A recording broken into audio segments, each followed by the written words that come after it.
What's going on, guys? This is Rob. If you guys enjoy my content, make sure you hit the subscribe button and make sure you hit that little bell so you never miss out on my sexy voice. Okay, so,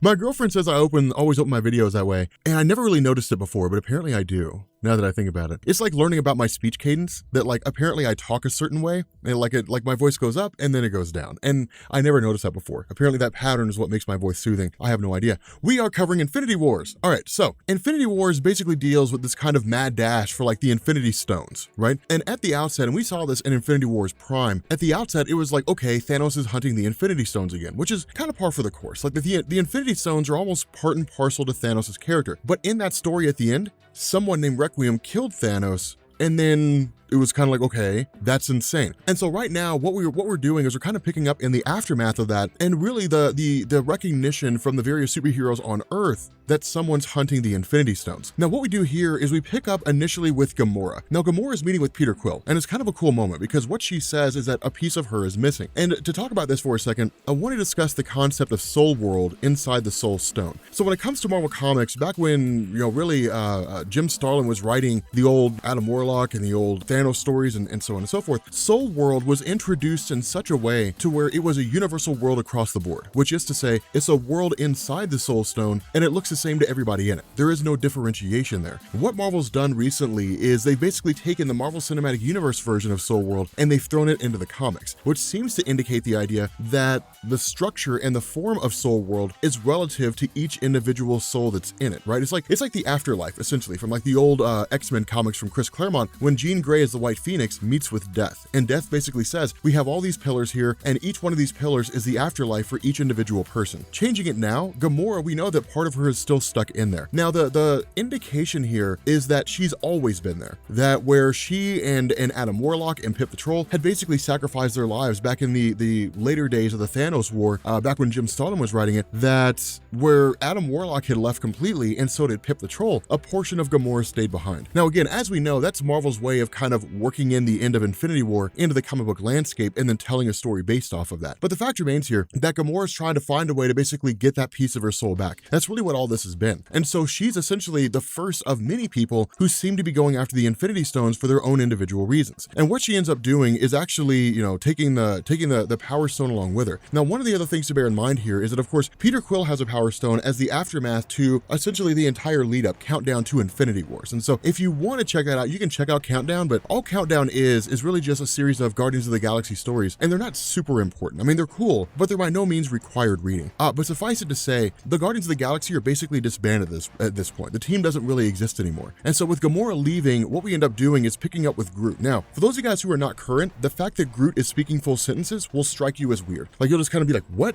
Groot can now speak. Yes, that was part of the countdown to Infinity Wars, but it was a battle with the Gardener. And essentially the Gardener was, of course, one of the elders of the universe. And what ended up happening is that where the Flora Colossi were basically defeated and so on, that Groot was adjusted so that he was no longer relegated to saying his own name, that he could basically speak full sentences, but he's required to say it in the third person, which is why he'll say, Groot told you Gamora would not join us, And so what we do from here is we pick up with the actual superheroes of Earth proper, which is to say Adam Warlock and Drax the Destroyer and so on. And they're basically meeting up with like all these villains, which is kind of a weird scenario. It's not something you normally see. Now, these are by no means like high profile villains, right? Like you've got Turk, you've got Bullseye, you've got Sandman, but you've got what basically are street level villains. And it's kind of a smart move. And the reason for this is because what Doctor Strange is doing is he's calling together the second iteration of the Infinity Watch, which is what Star-Lord, what Peter Quill is essentially showing up to join. Now, for those of you guys who are new to Marvel Comics, the Infinity Watch is most likely it'll be the litmus test for the Marvel Cinematic Universe. Most likely, I would wager that those individuals who decide whose contracts are up and who don't want to come back or who want to take a break, they'll become part of the Infinity Watch and they'll be shuffled off into the universe somewhere, and you'll probably never see them except for like 1 or 2 times. But the Infinity Watch was a team that was created by Jim Starlin in the aftermath of Infinity Gauntlet, and then in turn became like an actually pretty long-running team for a while. You had like Moondragon, you had Pip the Troll, you had Drax the Destroyer, you had Thanos, you had Adam Warlock, and I want to say you had Gamora. But basically what had happened here was that at the end of Infinity Gauntlet, because Thanos had gone crazy, because Adam Warlock was deemed not worthy of wielding the Infinity Gauntlet proper,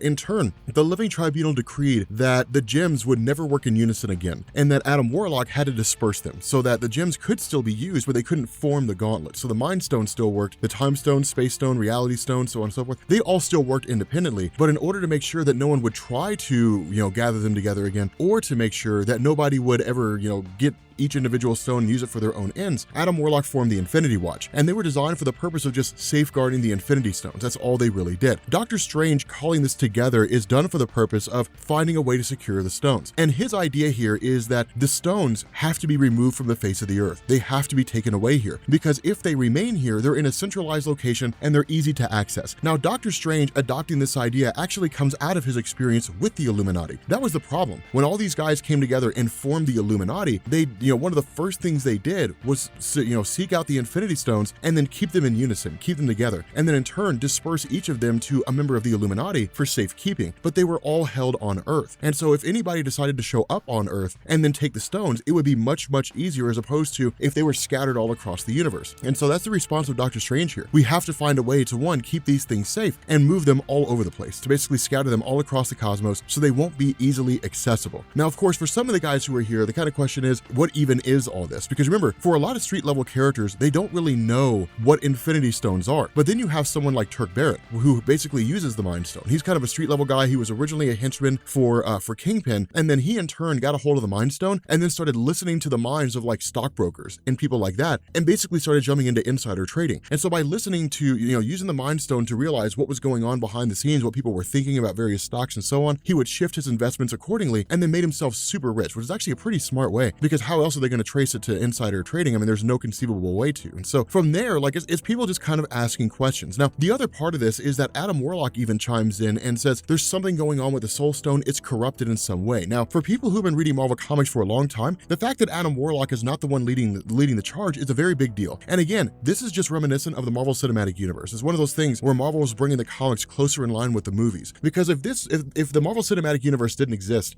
and this story was published, Adam Warlock would most likely be the one assembling the Infinity Watch. But the entire success or failure of the defeat of Thanos in Infinity War in Avengers 4 rests on the shoulders of the plan of Doctor Strange. And so it makes sense that Doctor Strange in the comics would be the one running the show, because Marvel's trying to make sure they're kind of brought closer in line here. Now, it's kind of crazy because remember, when it comes to the Infinity Stones, you don't have to use them all in unison. You can use a couple of them together. And that's what Doctor Strange does. Doctor Strange actually uses the Time Stone alongside the Reality Stone and peers and essentially grants himself cosmic awareness momentarily, only to discover that Thanos has been killed. And that's the whole basis behind this, because if Thanos is hunting for the Infinity Stones, which is what all the rumors had been indicating, then it made sense to form the Infinity Watch. But if Thanos has been killed, then the question becomes, who in the hell killed him? And so from there, what we end up doing is picking up with Loki. What Loki's doing here is traveling to the God Quarry. And the reason why is because even Loki himself has questions about what's going on with the bigger picture and different things like that. And it's going to be kind of interesting here, because what Jerry Dugan's going to do is he's going to tease something pretty important. What ends up happening is when Loki gets to the God Quarry, he ends up running into the Coven, the three witches. Now, for those of you guys who don't know, the inclusion of the God Quarry here is a little intriguing, because when Jeff Lemire introduced the God Quarry in the Thanos line of stories, the concept seemed to be that those who enter the God Quarry, I mean, it's kind of a place where old gods go to die, so it's kind of like the bar of the fulcrum for the Celestials. It's like where they go to die and then pass on to wherever Celestials go when they die. But for this, it's basically various gods. But a person can go to the God Quarry and they can submit themselves to the test of the quarry. And what it'll do is it'll basically put them through a psychological and physical test, kind of,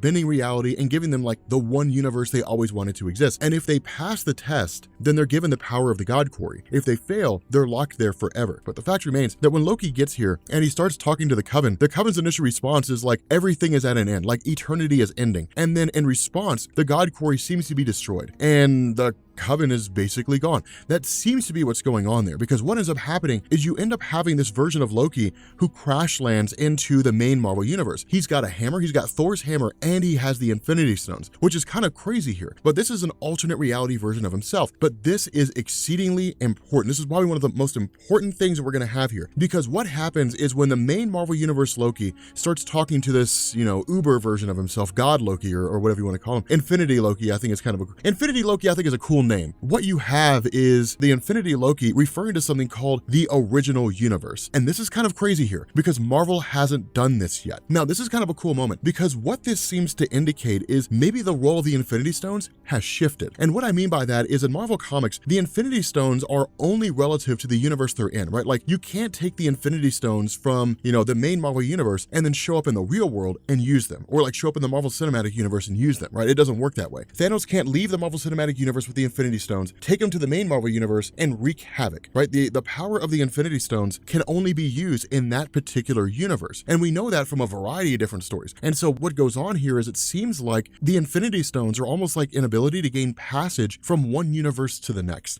That kind of seems to be the case. And that would make sense, because if what this guy is saying is true, and if what Jerry Dugan is hitting on is true, then it would seem like all existing Infinity Stones all across the cosmos all originate with the original universe. And if that's true, it would almost be like creating a bridge to access that original universe. Because notice, the way that Jerry Dugan writes this version of Loki doesn't say you can't access all the other universes without your Infinity Stones. It's simply the statement, you can't access the original universe. So it makes sense. And so what ends up happening is this version of Loki goes back to his own universe, kind of teleports back to the battle that he's fighting at, which involves like all these superheroes, right? Like the Avengers and like the Asgardians and so on and so forth. And like they're all killed by a Soul Eater. Like they're all basically wiped out completely. It's kind of crazy, because switching back to Doctor Strange and switching back to the various members of the Infinity Watch as they're formed, what we end up doing is the whole group is met by the arrival of like Thor and Iron Man. And it's kind of the question of what in the hell is going on here right now? Like, what is this? And so where you have like the villains who kind of break into a fight against the heroes and nobody really trusts anybody and so on and so forth, then they're met with the arrival of Requiem, the person that killed Thanos. And all eyes turn to whoever in the heck this character is. And it's kind of nuts, because from here, like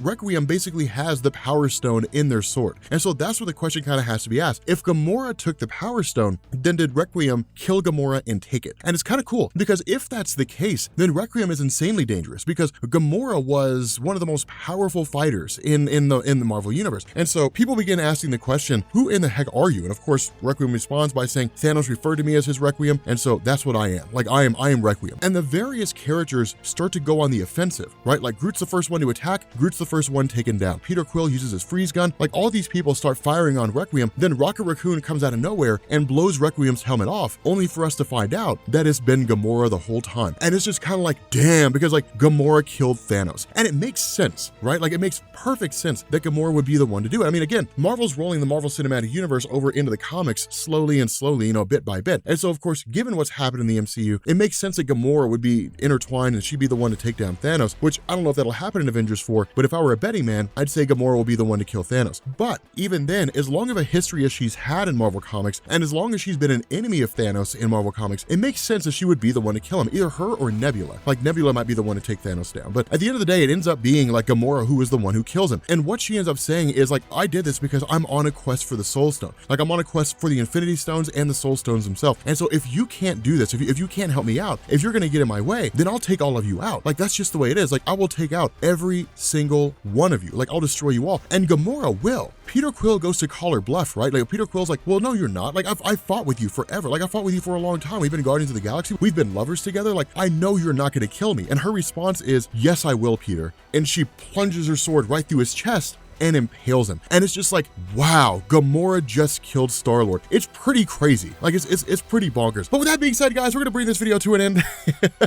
If you are new here to Comics Explained, make sure you guys hit the sub button to become part of the Rob Corps. If you guys enjoy this video, make sure you drop a like, and yeah, I will catch you all later. Peace.